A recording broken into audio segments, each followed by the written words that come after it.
Gracias, gracias Juanjo. Pues gracias Juanjo por la oportunidad, a todos los que nos están escuchando, a Cuna, que se me hace un proyecto súper asertivo en estas épocas y en este momento. Creo que llegó en el momento indicado, tanto por sus objetivos como por las tecnologías que usa.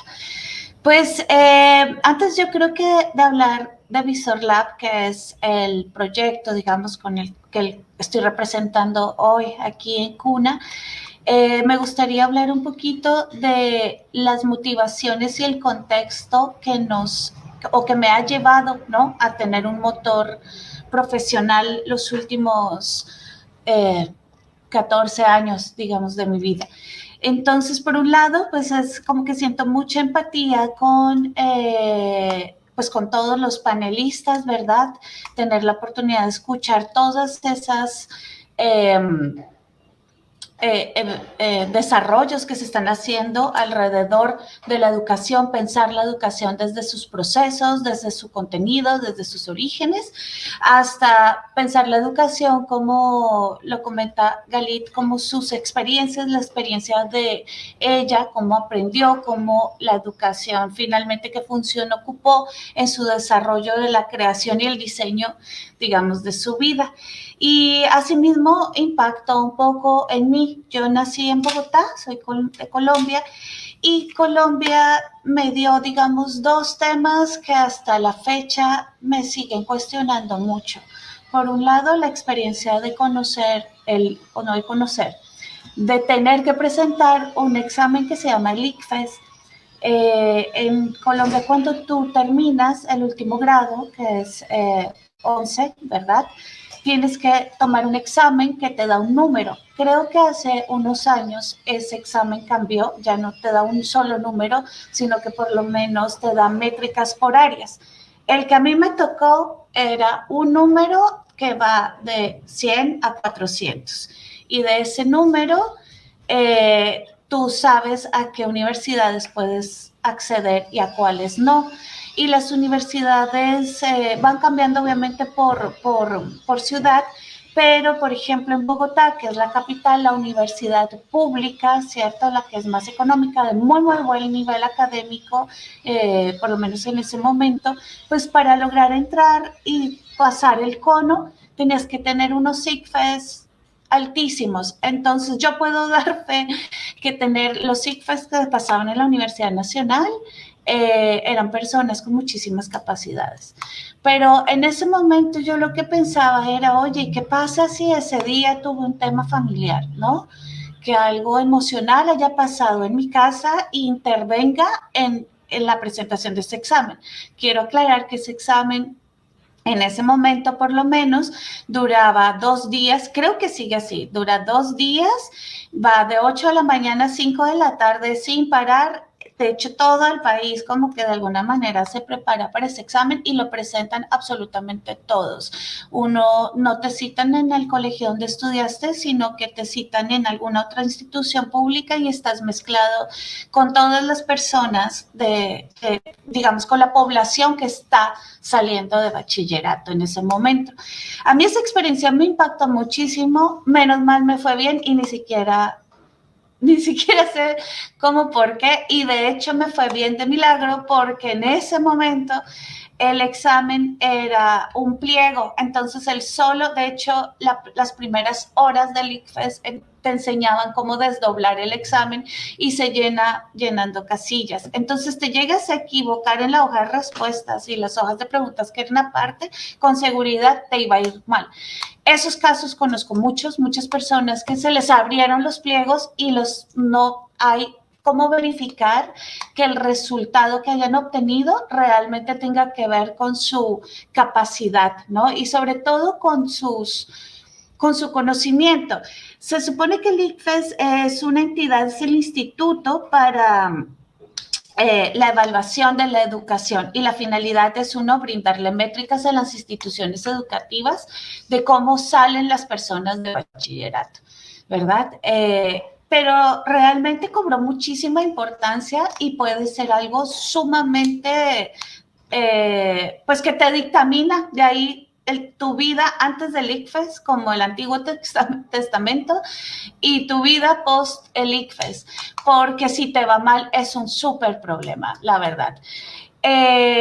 Y por otro lado, en un país donde hay muchísima movilidad social, un país que ha estado muchísimo tiempo en la guerra, donde duró pues en guerra más de 60 años y el conflicto con la guerrilla y con todos los conflictos internos hacen que muchas personas de muchos lugares tengan movilidad, inclusive guerrilleros en los procesos de la reinserción, que nunca jamás asistieron a una escuela, que nunca tuvieron una oportunidad de pertenecer a una institución educativa, o en general las personas, digamos, que les toca desplazarse de una ciudad a otra por la violencia y de pronto insertarse en sistemas enormes en la ciudad capital y uno convivir entre todos. Y a mí me generó mucho esta sensación de que las instituciones educativas aportan muchísimo a aumentar a veces la brecha de desigualdad y la falta de oportunidad de las personas. Yo hablo desde el privilegio y desde el privilegio vi esa enorme problemática.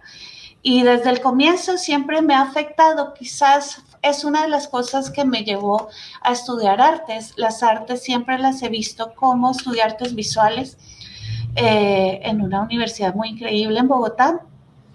Y una de las cosas que me permitía el arte es desde el análisis y la semiótica visual poderme cuestionar más que resolver. A mí me gusta mucho esa posición del arte como una herramienta que cuestiona, conceptualiza, problematiza y me ayuda como a pensar muchas cosas que de pronto empiezan a ingerir o a hacer semilla en mi vida desde una parte muy íntima. Y cómo volverlo una problemática tangible que podemos intentar resolver.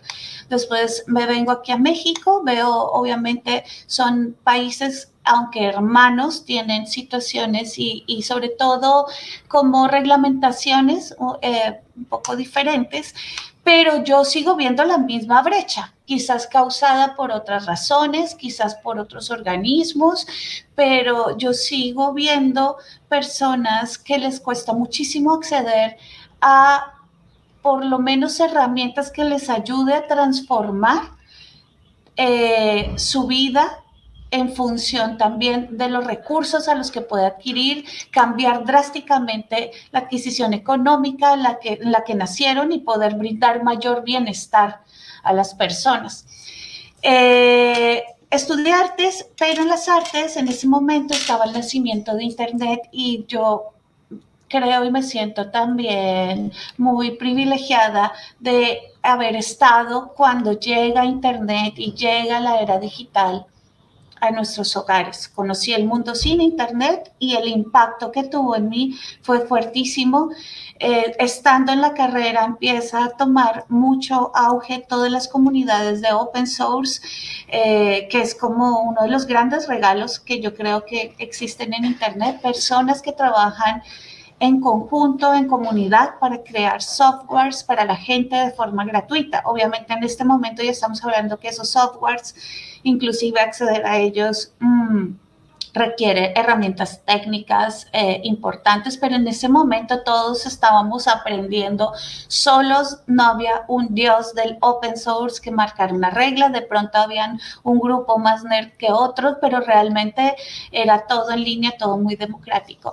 Y lo que empecé a unir en mi proyecto de artes fue la tecnología y la imagen, lo que me llevó al diseño interactivo y del diseño interactivo a la web, ¿no? Cuando vengo acá a Tijuana conozco a Celestino, que es el otro angelito que he conocido en la vida, y él como desarrollador de software, él es ingeniero de formación de desarrollo de software, y yo que ya trabajaba un poco en la web, sí codifico pues puro front, pero pues sencillo, no hacía nunca back.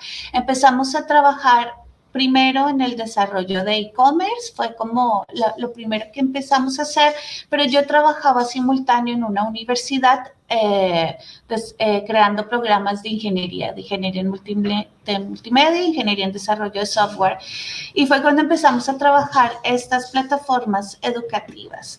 Y encontré en las plataformas educativas una herramienta y sobre todo en el contenido y cómo se hace el contenido dentro de las plataformas educativas, una herramienta que me podía o que nos permitía acercarnos a personas de muchos niveles sociales, de muchas características y poder inclusive generar, saber cómo es la experiencia de ellos frente al proceso de enseñanza y aprendizaje que están viviendo.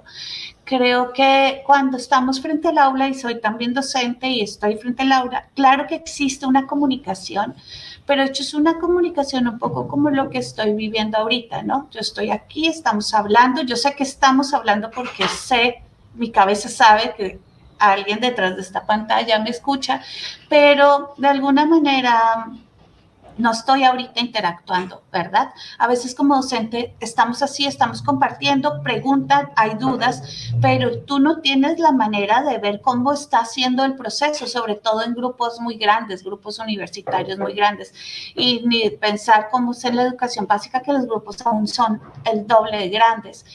Encontré en las herramientas digitales, en la interacción con esas herramientas, que podemos generar caminos donde las personas que están viviendo un proceso de enseñanza y aprendizaje puedan ir dejando la huella de cómo están aprendiendo y qué tan profundo está haciendo ese aprendizaje, para nosotros también aprender a hacerlo un poquito mejor. Yo no creo que VisorLab no tiene del todo resuelto eso, creo que es algo que nos va a acompañar siempre. Por el lado de e-commerce también pasa muy similar a la educación. El e-commerce es una herramienta que o sea, tienes como dos áreas, o se ofrece para, como bajo la bandera de que es muy fácil, hazlo tú mismo, y herramientas CMS donde tú configuras todo y a la larga trae un montón de problemas para los clientes que intentan transaccionar con tu empresa, tu proyecto, inclusive con los proyectos educativos, ¿cierto? Pagar a ser parte de una comunidad educativa a través de un e-commerce. Y por otro lado ya se van los productos de e-commerce de alto nivel, que son sumamente caros y que de pronto en los momentos del nacimiento de un emprendimiento, de un proyecto y sobre todo emprendimientos sociales, pues nunca, no hay manera de llegar a esos costos.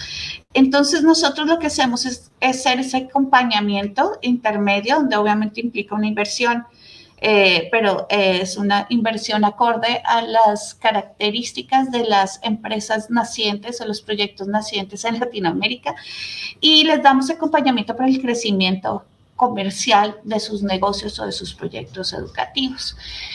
Básicamente eso es VisorLab, y nace de una inquietud y de una inquietud sobre todo más social que capital. Y bueno, aquí andamos.